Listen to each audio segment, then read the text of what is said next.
solidified! Fate is upon you. The only thing that stops a bad guy with a gun is a good guy with a gun. I can't lose it all again. Well, it's official. We have a NAVIA rerun incoming, and naturally the big question is, should you get her? But I feel like when it comes to asking this question about NAVIA, you actually need to ask yourself a much more important question, and it's the following. Are you a proud, red-blooded, K-Kona, God-fearing American? Yes, you are. So am I. We're all Americans, second to none, clear eyes, full heart, boo!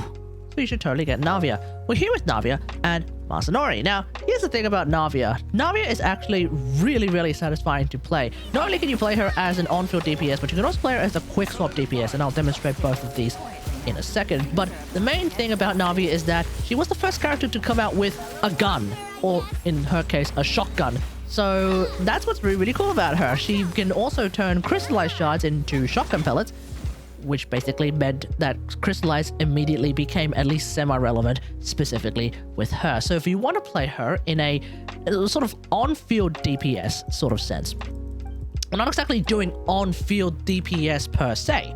Instead, what we're doing is we're using a Geo Infusion as part of her kit in order to generate more crystallized shards. So that's of course going to be really important. First off, we'll just do the setup with the team. And then we start doing normal attacks to generate crystallized shards. Bang! Doing lots of big, sexy, really enjoyable numbers with her skill. That's basically the crux of playing NAVIA. Now, that's on-field NAVIA. And then there's also another version of NAVIA that I think is also really great about her, and that is off-field NAVIA, i.e. quick swap NAVIA. Because the thing about NAVIA that I feel like not enough people talk about, it's like me only who talks about this, is that NAVIA also is a terrific battery for someone like Noelle. So we have Noelle's ult ready to go. Even though I'm not using... Well, we'll ignore the damage for now because I didn't get Farina's ult out. But just notice how Noelle's ult is nearly ready to go, and we had one more blast in the chamber ready to go as well. That would have basically given us Noelle's ult. So NAVIA is both really great in an on-field sense to just do tons and tons of damage, but then in an off-field sense, she can also do tons and tons of damage, as well as battery one of the most energy-hungry characters in the game, being Noelle. So that is really nice, right? So when it comes to playing NAVIA, there's a couple of things worth mentioning. So first off, NAVIA does have a passive whereby she gets a 20% attack buff for every Cryo, Pyro, Hydro, or Electro character, up to 2. So generally speaking, you want to bring 2 of those characters, and that's why a lot of the times her teams are usually double Geo plus 2 random elements that aren't Animo or Dendro for the most part. Thing is, on rare occasions, sometimes I just do feel the need to bring like a Dendro character, specifically because the Dendro character is really good at healing, and I'm of course referring to someone like Baishu or Yao Yao, but that's completely besides the point. Either way, what I have noticed is that if you bring an Electro and Hydro character, and therefore trigger Electro Charge a lot, you can actually kind of do double Crystallize. I'm pretty sure that is a thing that happens.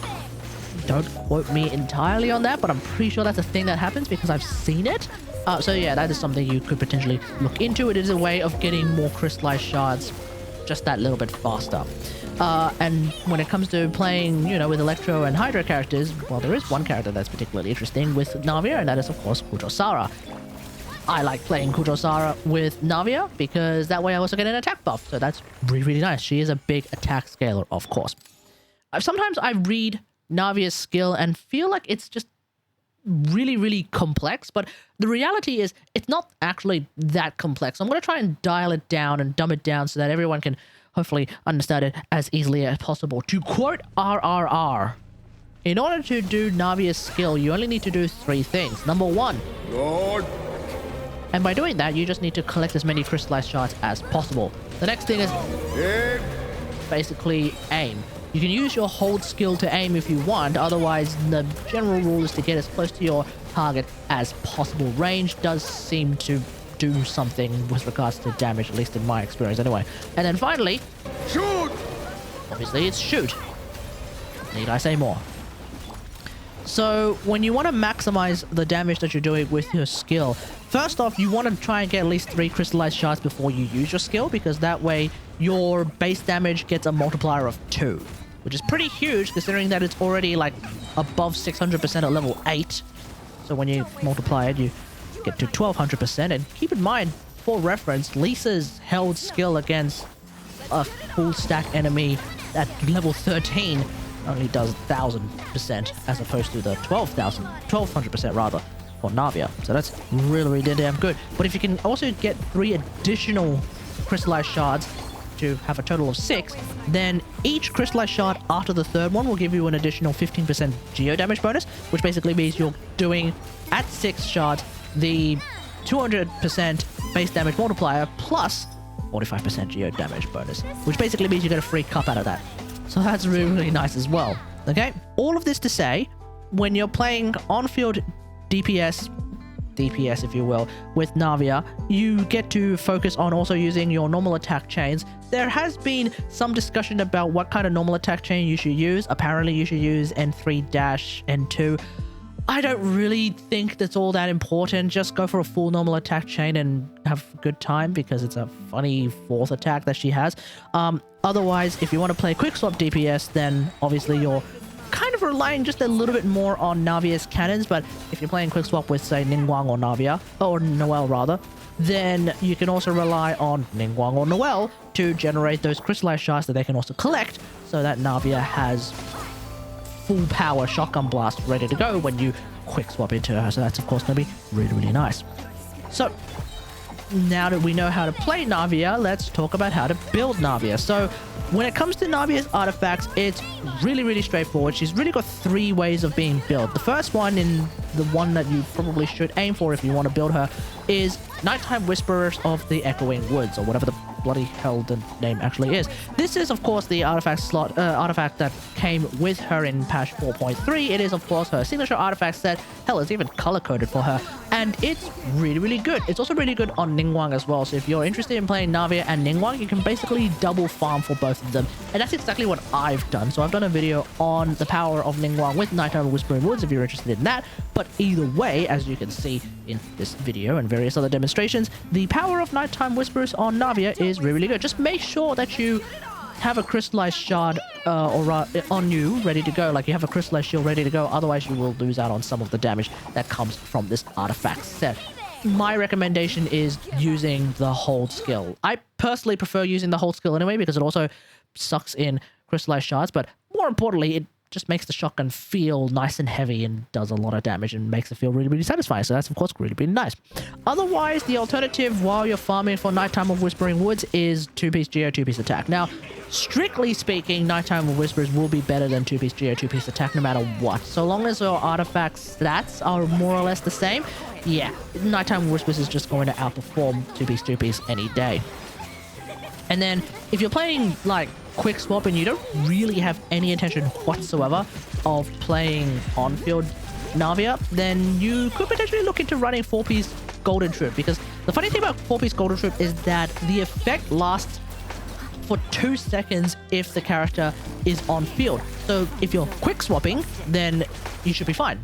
So the idea is to, you know, swap immediately with no hesitation, use your skill, and then move on with your life. So try not to dilly-dally if you're going to do that.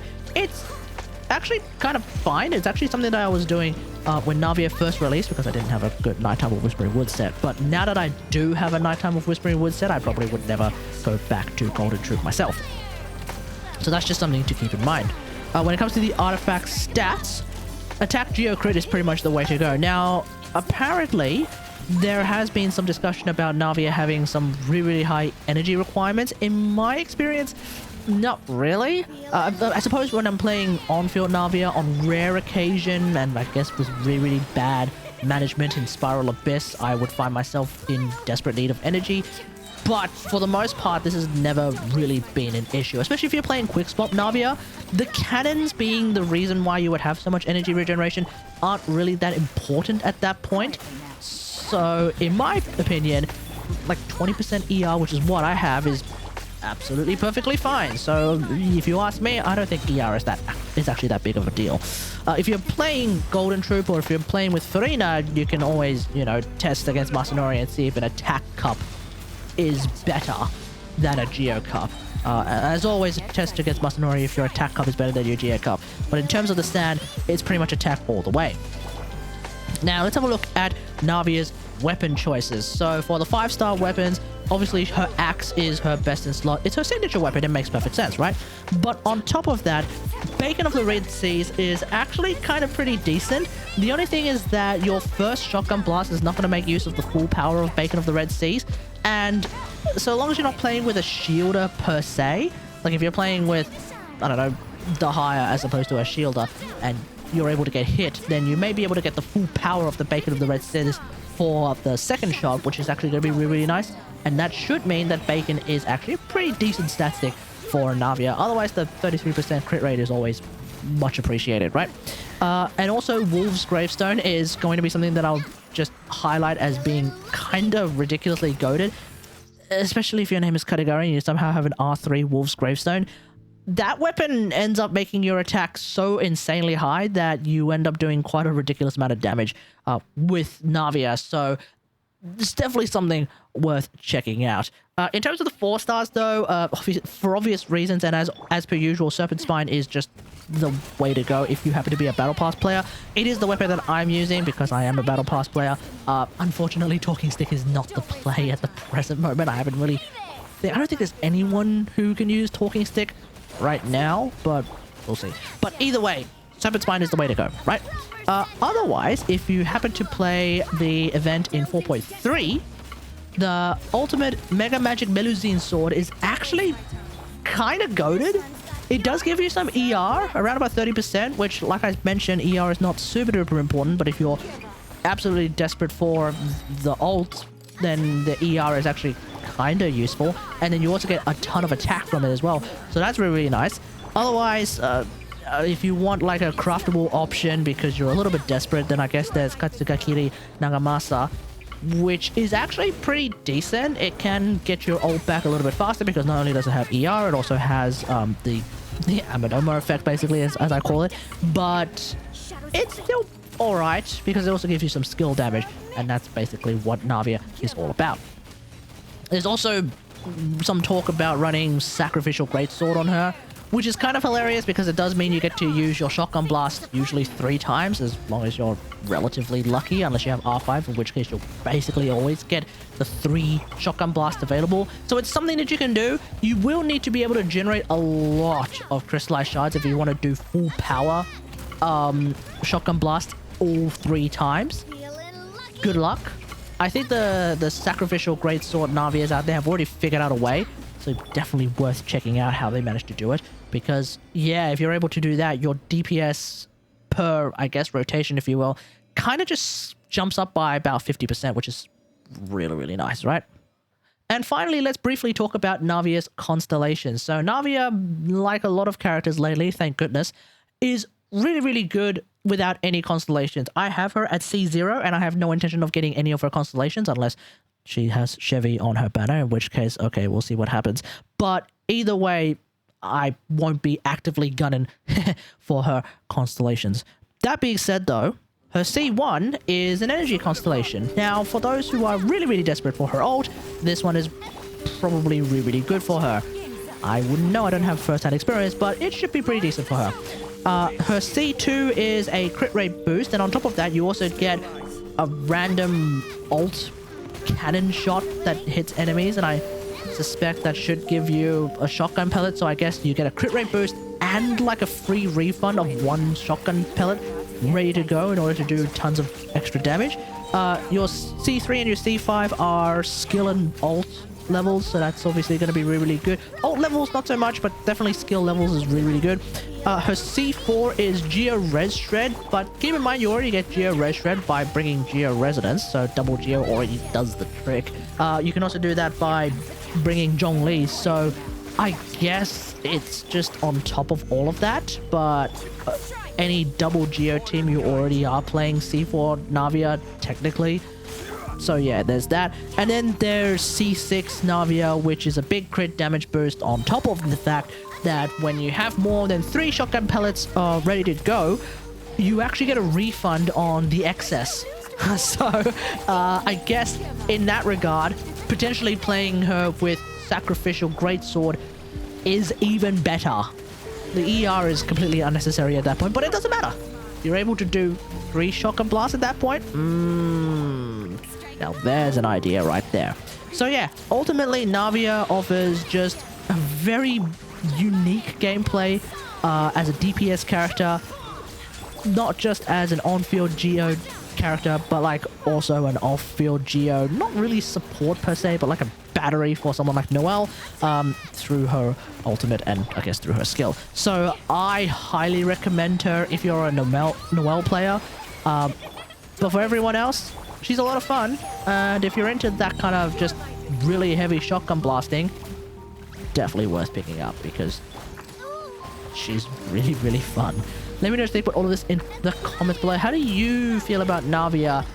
Let me know in the comments because, yeah, like, again, look, the reality is she's just really, really cool to play. Like, between her and Chlorand, I think the game developers really stepped it up with regards to character design. So, yeah, I definitely recommend her just on that alone. I guess from a strictly meta perspective, like, she's not the most powerful character in the game. She's also not one of the most flexible characters in the game, and she's certainly not like a core support off-fielder type character. So for that particular reason you want to skip her, I guess that makes sense, but you are missing out on a great big shotgun, and I think that's totally worth it myself.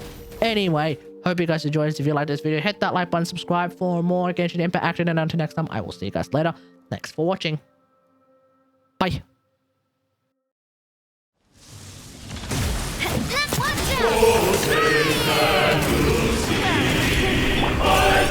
Solidify! This is order! What's so proud?